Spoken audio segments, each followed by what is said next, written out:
Vou começando, tá bom? Vou te apresentar. Boa noite, pessoal. Tudo bem com vocês?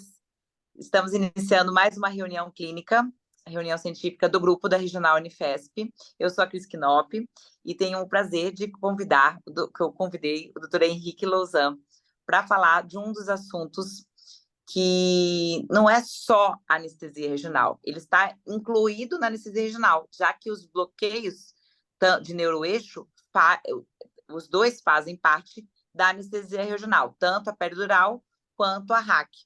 E até hoje, ainda existem muitas dúvidas, o que devemos fazer, o que não devemos fazer, mas está no livro. E, opa, pessoal com o microfone aberto, deixa eu só fechar aqui. Mas a questão é que eu trouxe o Henrique para isso, para que a gente consiga ter uma aula para esclarecer essas situações. Então, eu tenho a honra de passar a palavra para o doutor Henrique. O doutor Henrique é residente lá com a gente na escola. E cadê você, Henrique? Boa noite, Cris. Boa noite a todos. Primeiramente, aí, agradeço ao convite. Um grande prazer aí estar mais uma aulinha sobre neuroeixo também, né? Como você falou, já foi hack, peri, agora para fechar, sabe fazer o procedimento, tem que saber tratar, reconhecer e tratar a complicação do seu procedimento, né? Então, vou compartilhar a tela aqui rapidamente. Um segundo.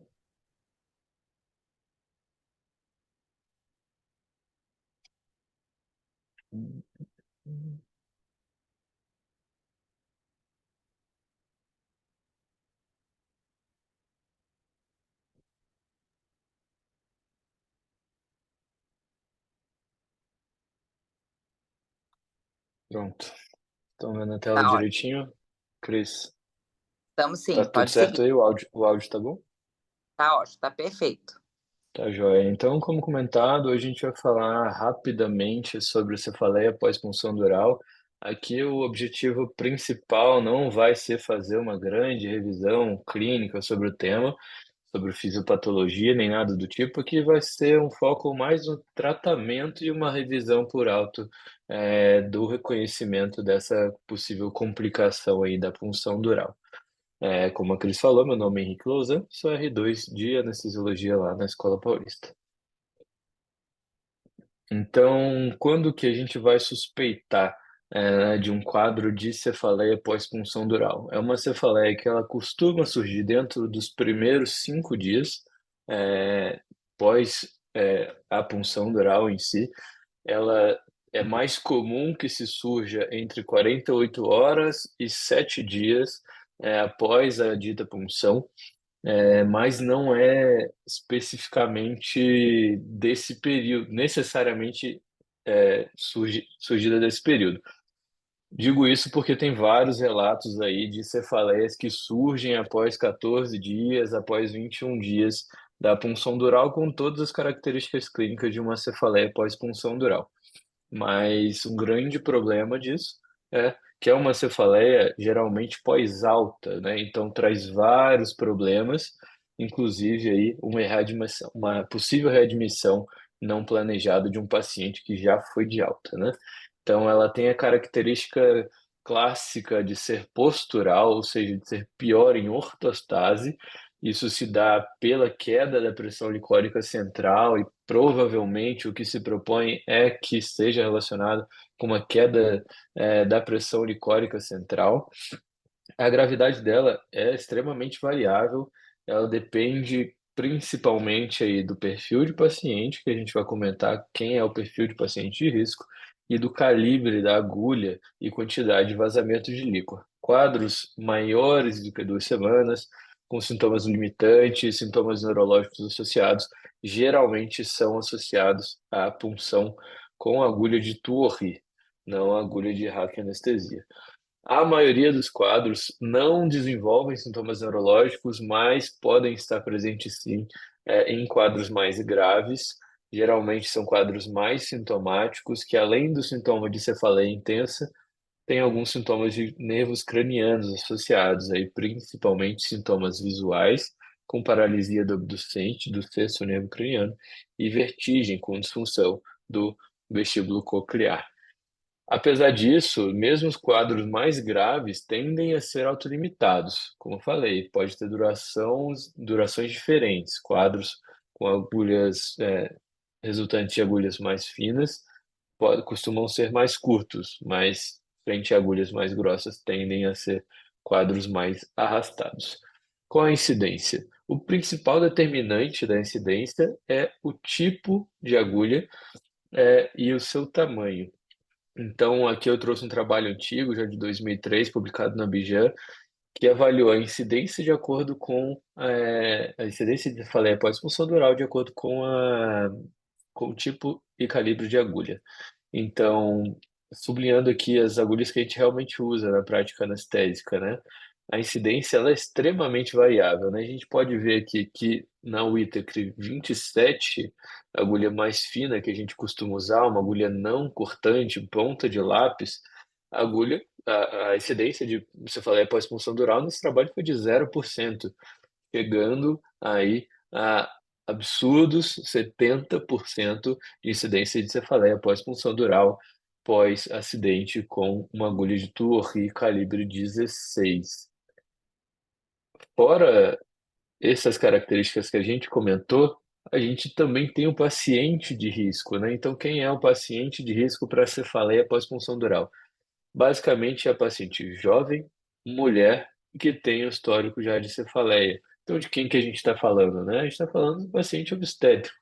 Não é à toa que a maior parte das publicações relacionadas com cefaleia pós-punção dural são associadas a revistas obstétricas ou a revistas de neurologia barra anestesias em suas edições obstétricas, apesar de não ser exclusivo desse grupo, né? Então, a gente já falou do procedimento de risco, como é que é do paciente de risco, então agora a gente vai falar um pouquinho sobre como é que é o procedimento de risco para a cefaleia pós-punção dural. Então, o procedimento que a gente vai pensar em ter um maior risco são, como eu já falei, agulhas cortantes. Aqui trago uma meta-análise publicada no Lancet em 2018, com mais de 31 mil pacientes, uma meta-análise uma revisão sistemática com meta-análise. Basicamente, todos os trabalhos foram ensaios clínicos randomizados e compararam complicações pós agulhas convencionais, ou seja, cortantes, com agulhas atraumáticas barra ponta de lápis. E o que se achou foi uma coisa que a gente já sabia, na verdade, né? Apesar de ser um trabalho publicado em 2018. A gente encontrou que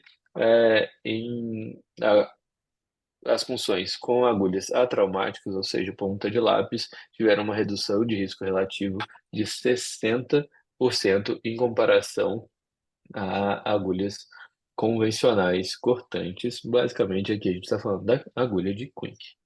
Então, além da agulha cortante, temos calibrosas, como já foi falado também, quanto maior o calibre da agulha, maior a incidência de cefaleia pós-punção dural. A quantidade de tentativas de punção dural e a posição sentado. Esses são os quatro fatores que é, parecem hoje em dia realmente ter alguma evidência de que, relacionado ao procedimento, aumentariam o risco de uma cefaleia pós-punção dural.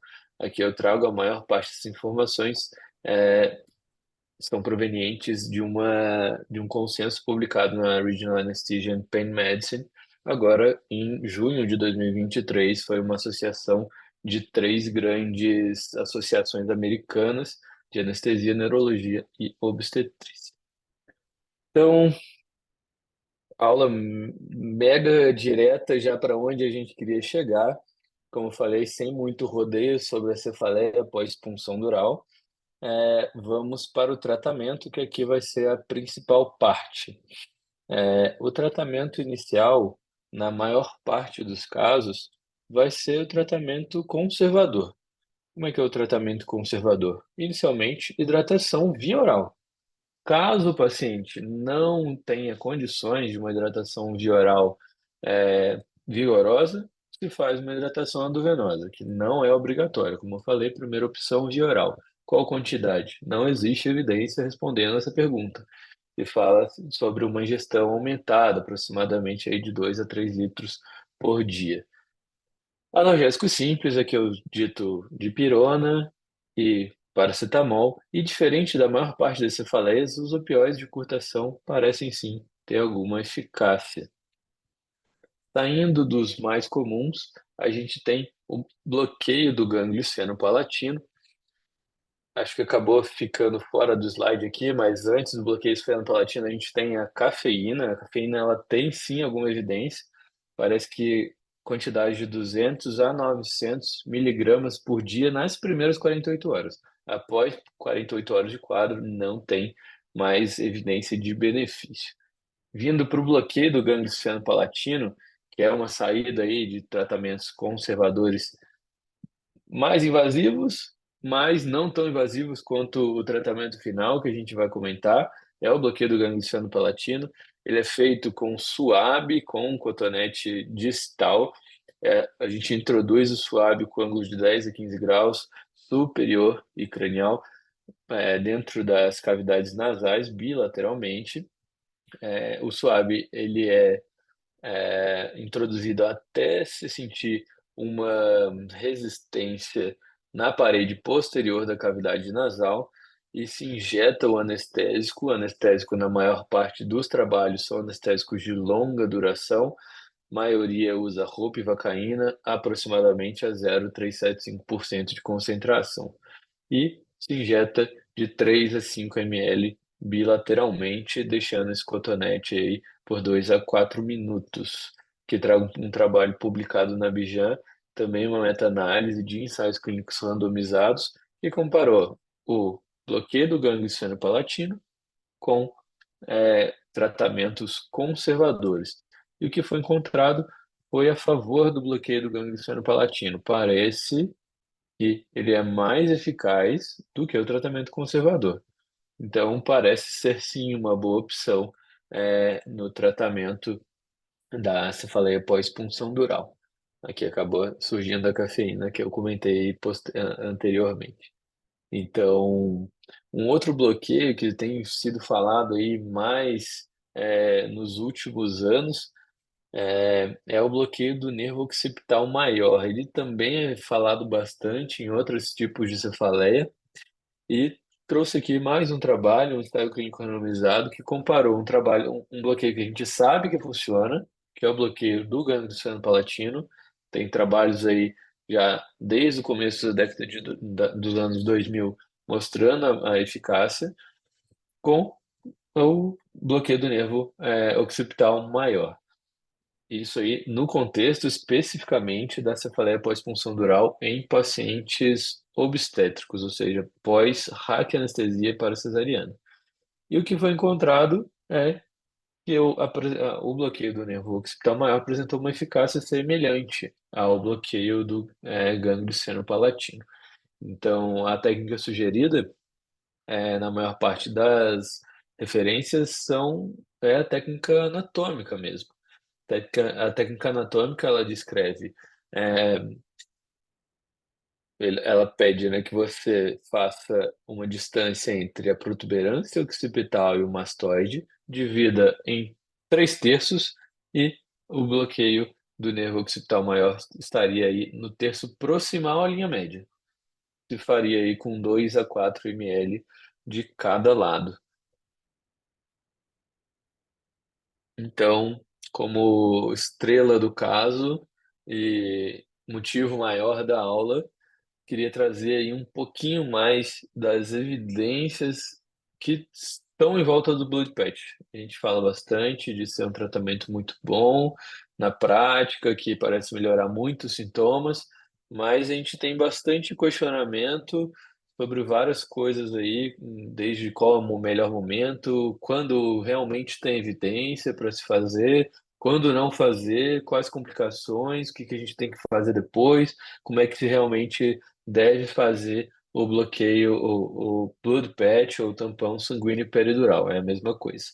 Então, basicamente, quais são as indicações com boa evidência científica aqui que eu trago, né? Então, Sintomas limitantes são boas indicações, sintomas neurológicos importantes, e aqui eu trago principalmente paralisia do abducente, sinais de vertigem importante e herniação cerebral, e refratariedade ao tratamento conservador.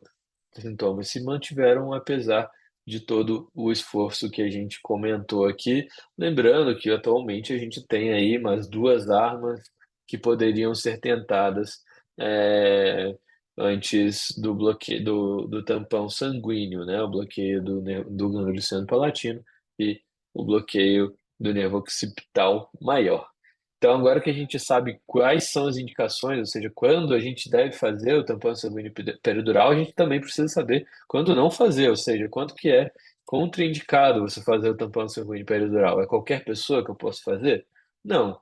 Basicamente, são as mesmas contraindicações de um qualquer bloqueio de neuroeixo. Apesar de a gente não estar jogando nada dentro do espaço subaracnoide, a gente respeita as mesmas contraindicações, tanto da peridural quanto da anestesia. Claro que aqui, como a gente está falando de um paciente que já foi submetido a um neuroeixo recente, provavelmente essa contraindicação não vai estar presente, né? Mas a gente tem que lembrar que basicamente uma das únicas contraindicações científicas absolutas para bloqueio de neuroeixo é a negação do paciente, é a recusa do paciente. Então, caso você, explicando benefícios, explicando os possíveis riscos, o paciente não se propõe a fazer, essa é a principal contraindicação absoluta. As demais, na maioria dos casos, são contraindicações relativas, tá? Então, agora que a gente sabe quando fazer, quais são as indicações e quando não fazer, quais são as contraindicações, a gente precisa saber quando fazer, em que momento fazer. Essa não tem uma resposta única, ela é uma resposta variável e ela varia de acordo com três coisas principais. Os sintomas dos pacientes, quão limitantes são os sintomas, se tem sintoma neurológico associado, qual foi o fator causador? É um fator que a gente espera que cause um quadro mais sintomático e mais prolongado, ou seja, foi uma punção dural com uma agulha calibrosa e cortante, uma agulha de Tuori 16, por exemplo, e fatores associados ao paciente. É uma mulher jovem que tem história de cefaleia crônica, são todos fatores que vão fazer a gente tender a preferir o tampão sanguíneo peridural. Então, visto essas nuances, se surgem vários questionamentos, inclusive, estou de frente para um paciente de risco e um procedimento de risco.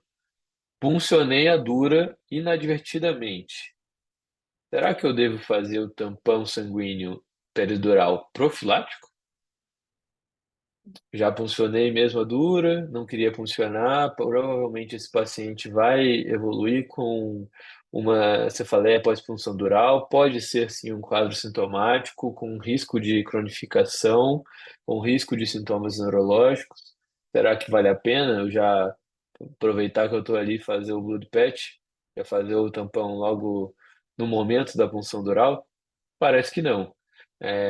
Tem vários trabalhos recentes aí, trabalho de 2015, tem meta-análise de 2015, publicado na Cochrane, trabalho recente, publicado em 2022 na Anesthesia and Critical Care Medicine, é, comparando fazer profilático ou fazer num momento mais ideal, que a gente vai comentar um pouco mais para frente, parece não ter benefício, né? A gente tem que lembrar que é um procedimento que tem seus riscos, que a gente vai comentar também, que pode agravar o quadro, que pode cronificar dores. Então, não, o tampão sanguíneo profilático não parece ser uma boa ideia. Outro questionamento que surge: será que a gente tem algum caso que a gente tem que fazer urgentemente? Parece que sim.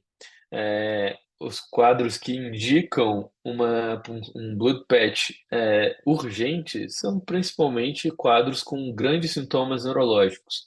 Então, paralisia do abducente e sinais de herniação cerebral. São as duas únicas indicações com boas evidências de que um tampão sanguíneo precoce e o mais rápido possível, faça aí a lentificação da progressão do quadro neurológico e até a reversão completa. Mais um questionamento que surge. Então, se profilático não é o melhor momento e o meu paciente não tem indicações de urgência, será que vale a pena eu identifiquei o quadro, vou fazer? Pular o tratamento conservador ou fazer associado ao tratamento conservador. Será que vale a pena? Também vários trabalhos mostrando isso e não parece ser o melhor momento. Parece estar associado a maior taxa de falha. Além disso, a gente poderia sim estar diante de um quadro que seria resolvido com um tratamento conservador, pouco invasivo, associado a menos complicações de curto e de longo prazo. Então, não parece ser um momento adequado. O momento mais adequado, então, visto tudo isso, parece ser um blood patch que eu denominei de tardio, visto as outras denominações de precoce e urgente, que seria um blood patch com mais de 48 horas. Então, o que se recomenda hoje em dia, o que se tem de evidência é: identifiquei uma cefaleia pós-punção dural.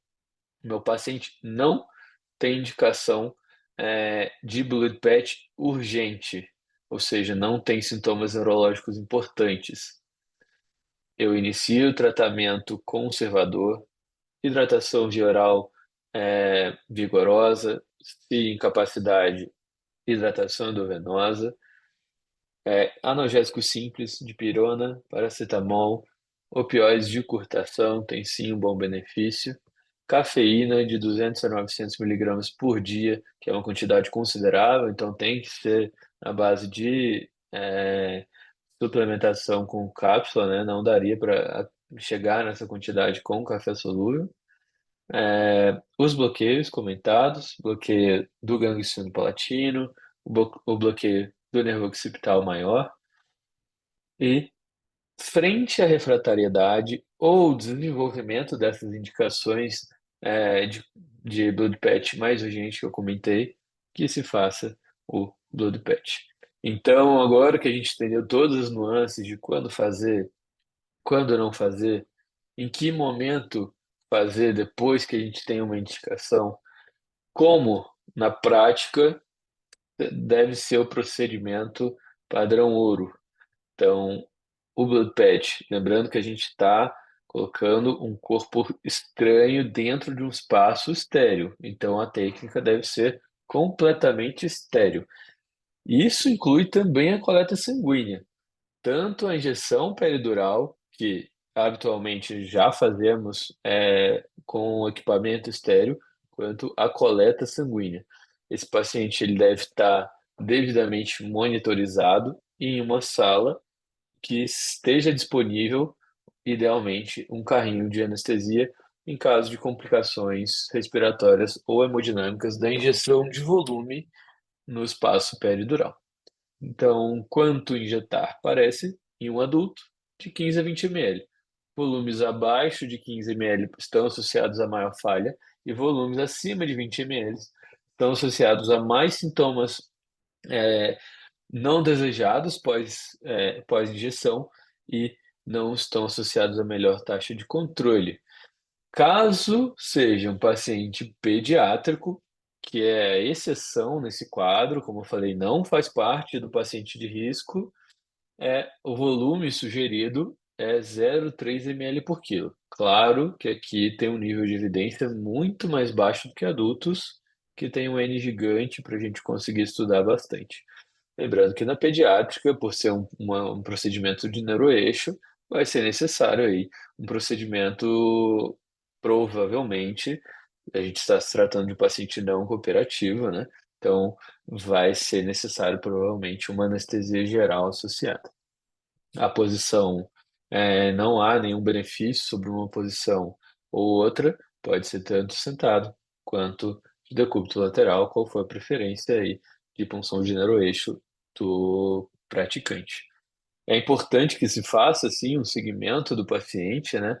E esse segmento é desde a gente rastrear uma melhora do quadro, rastrear possíveis complicações e avaliar a necessidade de repetir o tampão.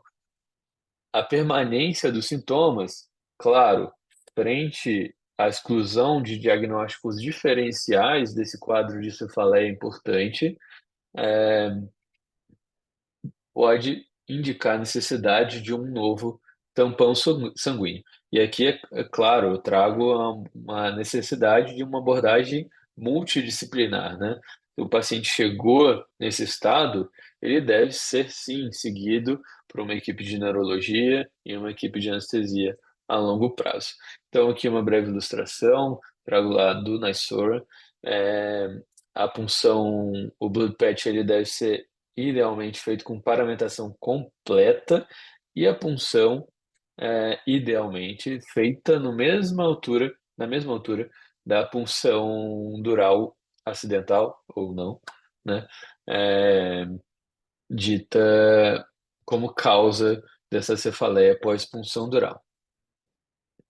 Então, fizemos o procedimento. O que que a gente espera que possa acontecer, né? Então, a gente pode se deparar com uma nova punção dural ocidental. Claro que aqui provavelmente vai ser uma punção dural com menos consequências, já que provavelmente conseguiremos fazer aí o blood patch ou tampão epidural. Pode ser também que a gente não consiga encontrar o espaço peridural, né? Então a gente pode até agravar o quadro. Uma lombalgia também é descrita tanto durante a infusão quanto uma cronificação desse quadro, piora da cefaleia, e esse sinal parece ser um sinal associado a outros diagnósticos diferenciais. Isso é o que o consenso traz, é que se busca extensivamente diagnósticos diferenciais. Nesse ponto aqui já é para o paciente estar sendo seguido há bastante tempo. Um hematoma peridural, apesar da gente estar criando um hematoma peridural, a gente não tem nenhum vaso aberto, a gente está jogando sangue que vai ficar ali coagulado. Esse sangue injetado no espaço peridural pode sim gerar o rompimento de vasos ingurgitados peridurais que não vão parar de sangrar tão facilmente assim e podem sim causar uma compressão medular, o que se tornaria aí uma emergência barra urgência, dependendo dos sintomas, neurocirúrgica. Como eu falei, se trata de uma técnica estéril, né? A gente está injetando um corpo estranho no espaço peridural, então pode sim associar, gerar uma meningite associada ao procedimento e agravar um quadro de hipertensão intracraniana. É isso, pessoal. Linha rápida, direto ao ponto, focando um pouquinho mais nas evidências de tampão sanguíneo peridural. Espero aí ter sanado a maior parte das dúvidas. Cris? Tá. Henrique, fecha a aula fazendo uma gentileza para poder a sua imagem aparecer maior. Acho sim. Aí, Obrigada. Gente, em primeiro lugar, parabéns, Henrique. Adorei. E foi o que eu te pedi mesmo, né? Eu pedi uma aula objetiva. A ideia não era explicar como funciona a cefaleia, não era isso. A ideia, de fato, era abordar os tratamentos, mas embasar com foco no blood patch. Por quê? Porque esse assunto é extremamente polêmico, porque, eu vou ser bem sincera agora, quando eu me formei, e eu me formei há 11 anos atrás, anestesista, já se fazia pouco blood patch, né? Então, os anestesistas mais antigos faziam mais e os mais novos mais conservadores, né? Então, seguindo hoje a tendência, o Raul falando, excelente aula. A sua aula sempre é excelente, né? Vocês têm uma obrigado, didática. Raul. E a tendência é que a medicina caminhe para ser cada vez menos invasiva. E, e na época a gente não tinha nem, não se comentava do bloqueio esfenopalatino e nem do outro bloqueio occipital. E eu nunca parei de trabalhar em maternidade, até hoje eu trabalho em maternidade. Então, assim, vira e mexe, a gente tem casos de, porque, né, é mulher, puérpera, branca, não tabagista, e é mulher jovem, branca, não tabagista. e puérpera, né? São as que têm mais incidência de cefaleia. E assim, eu vou te falar, a gente faz praticamente PET, a gente resolve com esfenopalatino. É lógico, o esfenopalatino, o que acontece? Mesmo você fazendo com BUP ou com ROP, ele vai passar, você tem que avisar o paciente que vai passar. Então, o que acontece, né? Ele passa em 12, 16, 20 horas no máximo. Você tem que avisar o paciente que ele vai passar, mas nesse período, você tem que otimizar bastante a parte analgésica IV. Então, lá o pessoal costuma fazer o bloqueio esfenopalatino, e nesse período aí, que ganha esse tempo, né, faz dipirona, profenide, paracetamol, às vezes associa, coloca cafeína, às vezes associa tramal, bastante hidratação, e as mãezinhas, elas gostam do bloqueio esfenopalatino, principalmente aquelas que estão com o filho internado, com o bebê internado, porque elas conseguem levantar e ir até a UTI ver seu filho. Então, e é um bloqueio com baixo risco. Então, você faz no quarto, você pega aquele suave, que hoje tem o suave comprido, principalmente da época do Covid, você corta e faz, e é na hora, né? Então, sem precisar ser estéreo, assim, você coloca estéreo, mas não é aquela coisa de ser super estéreo, como o BloodPad, você não precisa levar a mãe para o centro cirúrgico, né? Então, você não...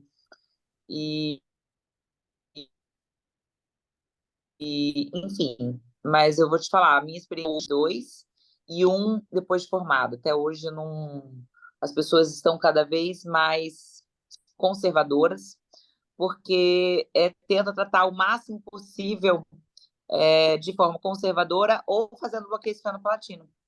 E responde bem, só que volta, né? Só que volta.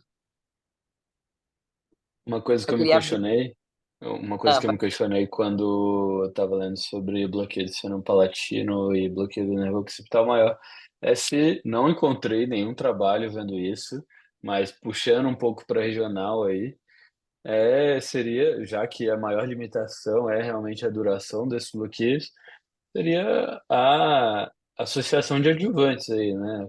Dexa, Precedex, Eu já pensei nisso. quem sabe, né? Um Dex, gap de trabalho aí, já que assim, a absorção transmucosa ali de clonidina, de dexmedetomidina ou de dexametasona não vai gerar nenhum grande malefício para o paciente e talvez melhore um pouco da maior limitação desses bloqueios, né, que é a duração curta. eu acho que o esfenopalatino eu ficaria mais assim, porque é bem. Mas o occipital, com certeza. Eu faria com pelo menos uma Dex, eu colocaria assim, porque pelo menos você joga esse paciente aí. A Dex acaba prolongando esse papo de que tem trabalhos. É off-label, sim, mas o pessoal da dor usa bastante. Dex e Dex, principalmente quem faz dor crônica. E não sei se vocês viram a última aula do Giniculares, que foi da Cintia semana passada. Ela pegou um guideline da ASRA para tratamento de dor aguda em joelho com giniculares e no site da ASRA colocando lá que usasse BUP com DEXA para os giniculares em dor aguda, entende? Então, é polêmico, é off-label, sim, mas você vê que a gente tem recomendações aí, porque você tira o paciente dessa angústia. E assim, eu sinceramente falando, eu prefiro colocar uma DEXA e fazer um bloqueio occipital, que é um bloqueio muito menos invasivo. E outra coisa, né? O BloodPatch, eu vi que você falou que era sério, mas você precisa de 2 anestesistas.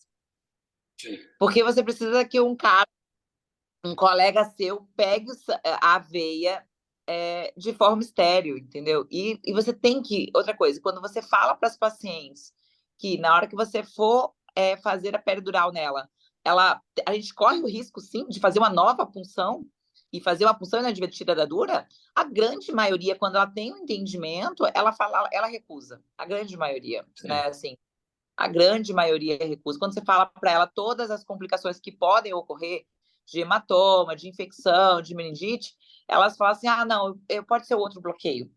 E aí, por exemplo, vou comentar sobre a experiência que a gente tem lá, né? Então, já aconteceu na terça eu vou lá e faço um esfenopalatino. Aí passa 1 ou 2 dias, vai outro colega lá e faz outro esfenopalatino. Só que aí Geralmente, quando os dias vão passando, elas continuam internadas, e elas continuam com a medicação EV. Aí passa, né? E maternidade é um lugar muito complicado, porque elas querem amamentar, né? Então, é um lugar super delicado. É o que eu comentei, assim, né? Independente dos sintomas, é um quadro autolimitado, né? Então, acho que talvez aí com a judicialização da medicina, com a maior ciência dos pacientes sobre os possíveis riscos do procedimento, realmente aí a tendência geral, né, de tudo é ser menos invasivo possível sempre, né? Então, acho que realmente esses dois bloqueios caem muito bem aí como uma opção antes do Blood Patch, né? Olha só, teve um colega que fez uma pergunta aqui, Henrique, cadê? Ele está perguntando qual seria a concentração de ropivacaína para usar no bloqueio do gânglio esfenopalatino e costuma durar quanto tempo? Pode ser roupa, pode ser. Tem gente que faz com roupa, tem gente que faz com bup, tem gente que faz com estilo. E você pode fazer doses mais altas ou menos altas. Geralmente, a gente faz uma dose mais diluída. Ah, vou deixar você falar. Você quer falar? Então, os trabalhos que eu encontrei, comparando, principalmente os que foram comparar aí tanto o occipital maior versus gânglio seno-palatino, ou só o gânglio seno-palatino versus conservador, eles costumaram usar, assim, eu acho que os dois, na verdade, usaram ropivacaína, que um usou a 0,2, outro usou a 0,375, e a maioria fica por aí. Não precisa É, ser 0,75, né? Aquela roupa mega concentrada. Parece que, até porque a gente não está fazendo um bloqueio de um nervo específico, né? Você está jogando ali na área, né? Então talvez um volume um pouco maior ganhe de um anestésico muito concentrado, né? então, E porque você lembrando está que aqui a fazendo. gente quer um bloqueio analgésico só, né? Exato, é o bloqueio Não quer um analgésico. bloqueio mega profundo, né? Vale mais a pena você fazer uma roupa ou BUP aí 02, 03, né? Acho que pelo que eu lembre, eu não levantei ultimamente, levantei acho que uns 2 anos atrás, quando eu fiz um post, era no máximo 0375, porque não precisa, primeiro que não precisa, e segundo que vale mais a pena você fazer, às vezes, 3 ou 4 ml em cada narina de roupa 02 e você deixar lá, colocar os dois suaves e esperar, porque eu sou aquela lá, eu fico 5 minutos do lado da paciente e espero. E aí, como é que você tá? E aí, ela fica lá com os cotonetes porque elas até choram, né? Na hora que você enfia o cotonete aqui, a bicha desce a lágrima, né? E aí você espera. E aí, geralmente você fala assim, ó, vai sentir o gosto amargo aqui na garganta, e vai lá e vai colocando dentro do suave, e geralmente é melhor você fazer, nem que você faça aí 3, 4 ml, do que você fazer uma dose concentrada. A gente não faz dose concentrada. Aí você espera ali uns 5 minutos e senta e vê se a paciente melhorou. Uma menina colocou aqui, ó, vi um artigo, relato de caso sobre complicação do bloqueio esfenopalatino. Descrevia 2 casos de trombose de seio cavernoso. Putz, eu vi esse artigo também. Vocês já presenciaram algum caso de complicação? Não, eu nunca presenciei. Eu vi esse Assim, artigo. uma coisa interessante que eu acho que é um grande fator confundidor, né? E a gente está falando de um relato de caso, né? Assim, nível de evidência baixo e tal. Mas o que se fala bastante é que a trombose de seio cavernoso é um grande diagnóstico diferencial da cefaleia pós-punção dural, né? Então, o que se comentou bastante é isso. Às vezes a gente não está de frente para um bloqueio, uma cefaleia pós-punção dural, né? Difícil a gente gerar uma causalidade, né, entre bloqueio do gânglio seno-palatino e trombose de seio cavernoso. Talvez uma É, associação, mas causalidade acho muito difícil. isso. E ainda assim, eu sou 1000 vezes fazer um bloqueio esfenopalatino. Você dá, assim, não sei se vocês já fizeram, mas, gente, assim, você fala com a paciente, fala, olha, eu vou colocar o cotonetezinho molhadinho no nariz, você vai enfiar em linha reta aqui, né? Ela sente, e o incômodo é na hora que você coloca. Depois ela acostuma, então você não mexe mais. Você colocou lá até o final, igual quando colhia Covid, né? Não sei se vocês já colheram, mas eu colhi várias vezes. É, e nunca peguei, enfim. Você enfia até o final e vai lá e vai colocando na luz do suave o anestésico, né? Então, assim, e assim, quando você começa a fazer de um lado e depois do outro, muitas vezes elas falam assim, tá anestesiando tudo. E elas ficam muito mais tranquilas, né? Então, assim, eu ainda prefiro esse risco do que o do Blood Patch. A menina Ju respondeu. No artigo, eles relatam que este diagnóstico não era anterior. Não seria o diagnóstico equivocado da etiologia da cefaleia? Só para comentar que também pensei nisso. O problema, sabe qual é a questão? É relato de caso, né? É. Mas É, a gente, que eu falei, né? Talvez a associação, né? A gente precisaria de mais evidências aí, mas sim, realmente causalidade é complicado, né? Se a gente pensar em qualquer critério de causalidade, aí fica muito difícil, né? Bloquear o nervo, o gânglio ciano-palatino e fazer uma trombose de seio cavernoso, difícil, né? Mas é, interessante aí. é grave. Sim, mas é o que eu ainda falo, né? Se vocês forem pensar entre o que é mais e menos invasivo, ainda o bloqueio esfenopalatino e mesmo o occipital são muito menos invasivos do que o Blue Patch. Então, mas assim, eu vou falar assim, as duas vezes que eu vi realizando o Blue Patch, cara, foi sensacional, assim.